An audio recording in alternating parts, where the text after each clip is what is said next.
ఓం నమో వెంకటేశాయ. So చాలా రోజుల తర్వాత కాంట్రవర్సీ గురించి మాట్లాడుకుందాం. సో తెలుగు రాష్ట్రాలంటేనే controversy, Telugu social media, Telugu media అంటేనే కాంట్రవర్సీ. సో గత 2-3 రోజుల నుండి సోషల్ మీడియాలో కానీ లేదా కొన్ని మెయిన్ స్ట్రీమ్ ఛానల్లో కానీ నేను చూస్తున్నటువంటి విషయం ఏమిటంటే, బిగ్ బాస్ తెలుగును బ్యాన్ చేయాలి. అక్కడ ఎక్కడనో ఎవరో కంప్లైంట్ ఇచ్చినారంట. సో ఓకే, అది వాళ్ళ వ్యక్తిగతమైన అభిప్రాయం, ప్రాబ్లం ఏం లేదు, బ్యాన్ చేయాలి. కానీ బ్యాన్ చేయాలి అని చెప్పడానికి చాలామంది చెప్తున్నటువంటి రీజన్స్ ఏమిటంటే, అలేఖ్య చిట్టి పికిల్స్ రమ్య, దువ్వాడ మాధురి, రీతు చౌదరి ఇలాంటి వారిన బిగ్ బాస్లోకి మీరు తీసుకొచ్చి మాకు చెండాలాన్ని చూపిస్తున్నారు, మా ఇంట్లో బెడ్రూమ్లో టీవీలో మేము ఇలాంటి చెండాలాన్ని చూస్తున్నాము అని చెప్పి చెప్తా ఉన్నారు. చాలామంది విమర్శిస్తూ ఉన్నారు. ఈ బిగ్ బాస్ని బ్యాన్ చేయాలి అని చెప్పేసి గొంతు చించుకుంటున్నారు. ఇంకా మరీ ఎక్కువగా చెప్పాలంటే కింద పడి గిలగిలా కొట్టుకుంటున్నారు.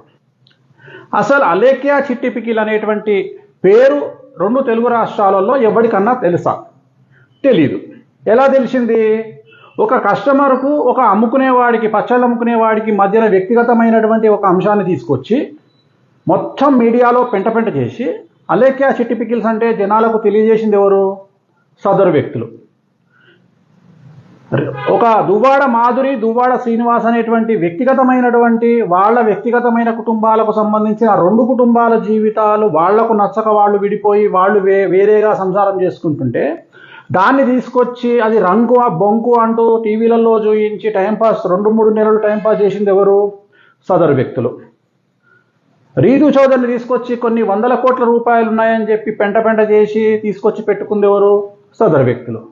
ఇప్పుడు వీళ్లకు ఎక్కడ గాలాలో అక్కడ ఎందుకు గాలుతుంది అంటే, మేము వీరి జీవితాన్ని నాశనం చేయాలి అని కోరుకొని మేము ఇంత ప్రాపగండా చేస్తే వీళ్ళు సెలబ్రిటీలు అయి కూర్చున్నారు బిగ్ బాస్లో అని చెప్పి వీళ్ళ బాధ. వీళ్ళు తట్టుకోలేకపోతున్నారు. సో అట్లా వీళ్ళ బాధ అంతా ఏంటంటే, ఇప్పుడు ఒక ట్రెండింగ్ ఏంటంటే తెలుగు స్టేట్స్లో, మేము ఎవరినైనా ఖండించగలం, మేము ఎవరి జీవితాన్నైనా నాశనం చేయగలం, మేము సోషల్ మీడియాలో మేము తలుచుకుంటే ఒక వ్యక్తి మీద మేము మా ఇష్టం వచ్చిన బట్ట కాల్చి మేము మీద వేయగలం, మేము జీవితాలను నాశనం చేయగలుగుతాం అని వాళ్ళ ఊహ.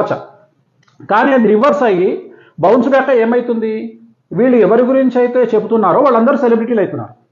మీరు అబ్జర్వ్ చేయండి, గత 2 సంవత్సరాల నుండి తెలుగు మీడియా పోకడ, తెలుగు సోషల్ మీడియా పోకడ ఒక విచిత్రమైనటువంటి రూపుకు దారితీసింది. రంకు భాగవతాలు ఒక సంవత్సరంన్నర పాటు రంకు భాగవతాన్ని చూపించినటువంటి ఆ లావణ్య రాజతరంకు సంబంధించి 1.5 సంవత్సరం పట్టింది. నడుస్తూనే ఉంది, ఇంకా నడుస్తూ ఉంది. ఏమేమిటి? రంకులు, బూతు ఆడియోలు, తర్వాత సీఎంను తిట్టేవాడు ఒకడు, బండబూతులు, తర్వాత ఎక్స్ సీఎంను తిట్టేవాడు ఒకడు, తర్వాత డిప్యూటీ సీఎంను తిట్టేవాడు ఒకడు, తర్వాత ఎవరికి నచ్చిన పార్టీలను వాళ్ళు నచ్చని పార్టీలను తిట్టుకునేవాడు ఒకడు. సో ఇది బట్ట కాల్చి మీదేయడము. ఇక కొంతమందికి వ్యక్తిగతమైన వైరంతో బట్టలిప్పి బట్ట కాల్చి మీదేయడము. సో ఈ బూతు పురాణము. విచిత్రమైన విషయం ఏంటంటే, భార్యాభర్తలు విడిపోతారు అని చెప్పే జ్యోతిష్యం చెబితే మనోభావాలు దెబ్బతింటాయి, కానీ మహాత్మా గాంధీని బండబూతులు తిడితే ఎవడి మనోభావాలు దెబ్బతినాయి. ఒక హీరోని పట్టుకొని బాడీ షేమింగ్ చేసే ప్రశ్నలు వేస్తే ఎవడి మనోభావాలు దెబ్బతినాయి. భార్యాభర్తలను విడగొట్టి అమ్మాయిలతోని భార్యలతోని రంగు పురాణాలు నడిపిస్తే ఎవరి మనోభావాలు దెబ్బతినాయి.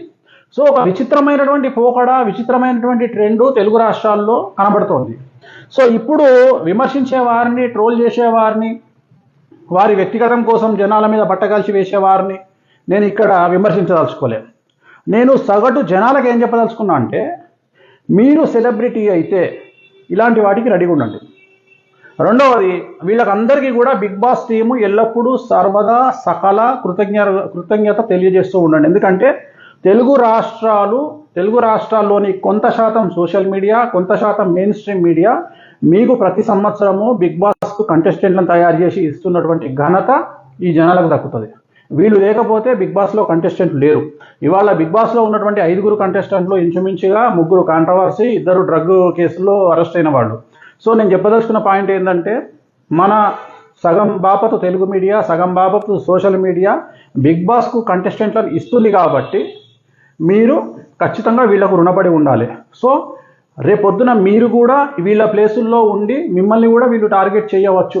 వీళ్ళ వ్యక్తిగతమైనటువంటి వ్యూస్ కోసము, వీళ్ళ వ్యక్తిగతమైనటువంటి టీఆర్పీల కోసము మిమ్మల్ని కూడా రేపు వచ్చే సంవత్సరము మిమ్మల్ని కూడా వీళ్ళు టార్గెట్ చేయవచ్చు. కానీ ఒకటే గుర్తుంచుకోండి, వీళ్ళు టార్గెట్ చేస్తున్నారు అంటేనే మీ జాతకం చాలా బాగుంది అని అర్థం. ఎందుకంటే మీరు ఖచ్చితంగా ముందుకు వెళ్ళబోతున్నారని అర్థం. మీరు కూడా సోషల్ మీడియా వేదిక వల్ల, వీళ్ళ ట్రోలింగ్ వల్ల, వీళ్ళ తిట్ల వల్ల, వీళ్ళ బట్టగాల్చి మీదేయడం వల్ల, వీళ్ళు జనాల్ని బట్టలిప్పి గుడ్డలిప్పి రోడ్డు మీద నిలబెడుతున్నామని అనుకుని చేసేటువంటి పనుల వల్ల మీరు స్టార్ హీరోలు అయ్యే అవకాశం ఉంది. మీరు కూడా 2026లో బిగ్ బాస్లో కనిపించేటువంటి అవకాశాలు ఉంటాయి. కాబట్టి ఎట్టి పరిస్థితులలో ఈ ట్రోలింగ్కు, ఈ మేమ్స్కు, ఈ సోషల్ మీడియాలో కానీ మెయిన్ స్ట్రీమ్ మీడియాలో కానీ కొంత శాతం వాళ్ళు వేసేటువంటి వీడియోలకు, వాళ్ళు చేసేటువంటి ప్రాపగండకు అస్సలు భయపడకండి. ధైర్యంగా ముందుకెళ్ళండి. ఎక్కడో దగ్గర బిగ్ బాస్లో కనిపించండి. ఓం నమో వెంకటేశాయ.